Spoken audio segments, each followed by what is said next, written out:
Pemirsa, terdapat potensi kecurangan atas proyek gedung Pusdiklat 50 miliar Kementerian ABC. Kami akan terus update perkembangannya. Ya, jadi bagaimana perkembangannya Bu Aurora? Apakah laporan kami sudah ditindaklanjuti? Kasus ini harus segera diusut tuntas. Saat ini kasus ini bahkan sudah menjadi pemberitaan nasional dan rakyat menaruh harapan besar kepada kita.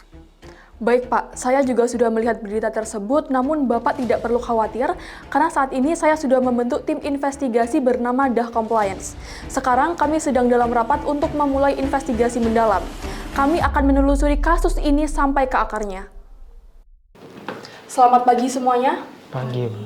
Seperti yang kita semua tahu, kita di sini untuk misi penting, yakni untuk mengungkap potensi skandal senilai 50 miliar rupiah. Dan tugas kita di sini jelas, yakni untuk menelusuri kebenaran di balik pembangunan gedung Pusdiklat milik Kementerian ABC yang kini sedang menjadi sorotan nasional. Di meja ini kita punya 3 peranan penting. Saya sendiri sebagai ketua tim audit, dan Della akan mengawal mengenai bukti dokumentasi kasus, Hilmi akan mengawal mengenai investigasi lapangan dan juga analisis pola transaksi. Del, jika seperti itu, apakah bisa kamu mulai dengan bukti pengaduan yang sudah kita terima? Baik. Saya akan memulai dengan laporan pengaduan yang diterima pada tanggal 4 Januari 2024. Nama yang langsung disebut Fulan Hanoman, Kepala Bagian Umum Kementerian ABC. Dia diduga memberikan arahan bawah tangan agar PT Unggul Bangun Abadi memenangkan tender. Dan dia juga mempunyai kedekatan personal dengan pemilik PT UBA, Unggul Cahya, teman SMA-nya. Bukti awalnya cukup kuat. Terdapat tangkapan layar obrolan WhatsApp antara saudara FH dan saudara WI sebagai bawahannya. Arahannya pun jelas, bereskan lelang supaya PT UBA yang menang.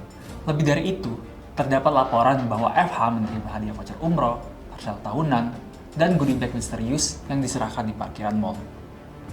Mari kita breakdown. Pertama, what? Bentuk penyimpangannya berupa penyalahgunaan wewenang, gratifikasi, dan suap. Semuanya masuk dalam kategori korupsi. Kemudian who?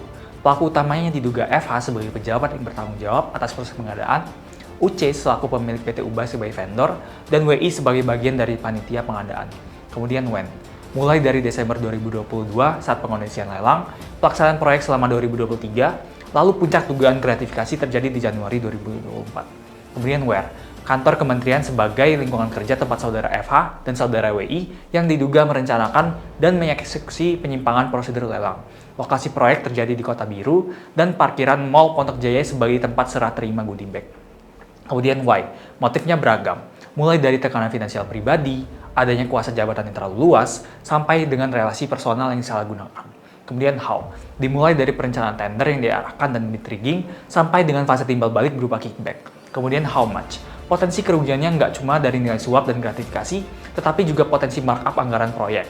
Selain kerugian finansial, ada juga kerugian non-finansial seperti berkurangnya kepercayaan publik dan rusaknya iklim usaha. Selanjutnya, kalau kita bicara soal why, kita perlu pakai kerangka fraud hexagon.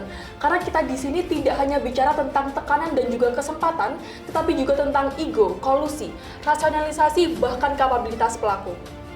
Pertama, adanya pressure atas gaya hidup FH dan tekanan jabatan FH kepada WI. Kedua, yakni opportunity karena adanya kelemahan signifikan dalam kontrol internal proses lelang. Ketiga, rasionalisasi di mana hadiah dianggap sebagai tanda terima kasih, imbalan, bahkan budaya. Kemudian capability yang mana FH memiliki pemahaman dan kewenangan penuh terhadap proses pengadaan barang.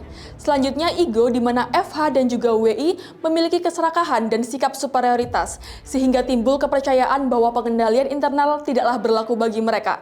Terakhir collusion di mana terdapat hubungan pertemanan dan hubungan atasan bawahan yang dimanfaatkan untuk korupsi secara sistematis. Selanjutnya, kita juga perlu menilai seberapa besar peluang fraud ini bisa terjadi karena pengendalian internal yang longgar. Oleh karena itu, sekarang kita akan membahas mengenai test of control, di mana untuk test of control sendiri akan dibagi menjadi 2, yakni test of control untuk entity level dan test of control untuk transaction level. Nah, Del, sekarang untuk test of control bisa kamu mulai dari TOC entity level melalui pembahasan struktur organisasi dan juga sistem pelaporan manajemen. Oke.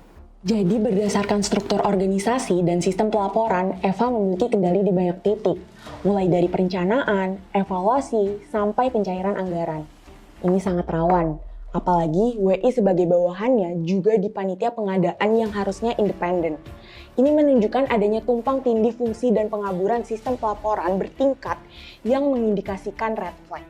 Oke, untuk transaction level, yakni pergerakan uang, barang, dan peluang kecurangan juga sudah dicek ya? Iya.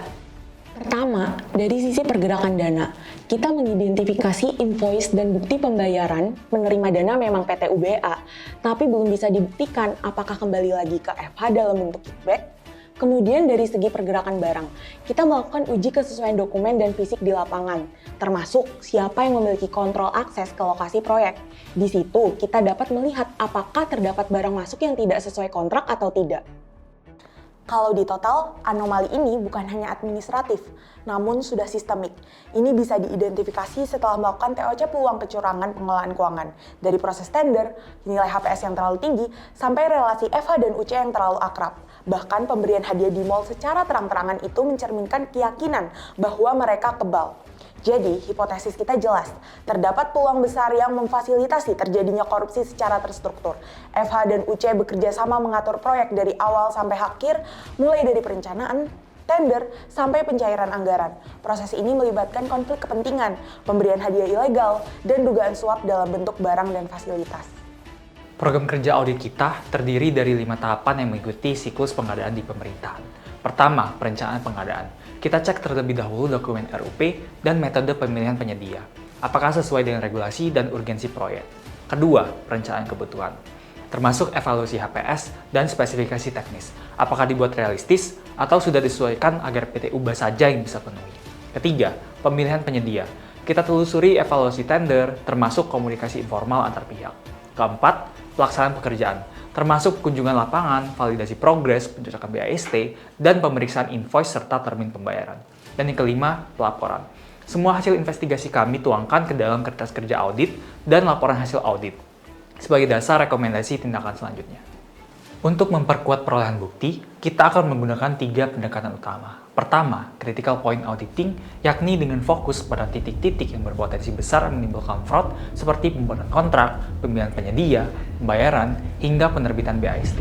Kedua, job sensitivity analysis untuk mengidentifikasi jabatan atau fungsi yang paling beresiko terhadap fraud. Ketiga, network analysis untuk penelusuran money trail, salah satunya dengan menganalisis kesesuaian antara kekayaan FH dan penghasilannya yang sah. Audit berlanjut dengan pengujian substantif. 1. Legalitas PT UBA diverifikasi melalui OSS dan observasi kantor fisik. 2. Dokumen tender ditelusuri dari pengumuman awal hingga BAHP. 3. Pembayaran ditelusuri melalui vouching terhadap rekening koran dan bukti transfer. 4. Inspeksi proyek membandingkan kondisi fisik dengan laporan kurva S. 5. Pemberian hadiah ditelusuri melalui konfirmasi eksternal dan log komunikasi. Hasil investigasi ini menyimpulkan 3 hal utama. Pertama, terjadi konflik of interest antara FH dan UC yang memiliki kedekatan personal sejak SMA yang demikian mempengaruhi hasil lelang. Kedua, terdapat illegal gratuities berupa parcel, voucher umroh, hingga pemberian goodie bag yang tidak pernah dilaporkan sesuai aturan. Dan yang ketiga, dugaan bribery berupa pemberian goodie bag berisi uang di parkiran mall yang menguatkan adanya kickback atas dimenangkannya PT UBA. Ketiga temuan itu masing-masing melanggar Undang-Undang Tipikor, Pasal 3 tentang penyalahgunaan wewenang, Pasal 5 tentang penyuapan, dan Pasal 12B tentang gratifikasi. Untuk itu, rekomendasi tim audit investigatif DAH Compliance jelas. Pertama, melakukan pemaparan hasil temuan kepada APH untuk ditentukan apakah perlu lanjut ke proses penyidikan. Kedua, mengambil langkah internal untuk mitigasi risiko dan perbaikan, yakni dengan A. Memproses tindakan disipliner terhadap saudara FH dan WI sembari tetap mengedepankan asas praduga tak bersalah. B. Mengidentifikasi dan memulai pemulihan kerugian negara serta pengusulan PT UBA ke daftar hitam penyedia. Dan C. Melakukan perbaikan sistem pengendalian internal khususnya pada pengawasan lelang, pemisahan tugas, manajemen konflik kepentingan, dan juga whistleblowing.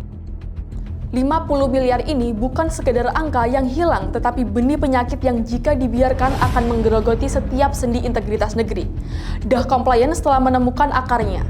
Kini saatnya kita pastikan akarnya dijabut tuntas agar tunas-tunas harapan yang baru bisa tumbuh subur tanpa bayang-bayang korupsi. Mari kita jadikan kasus ini awal birokrasi yang sehat di mana keadilan menjadi pupuk utama bagi kemajuan bangsa.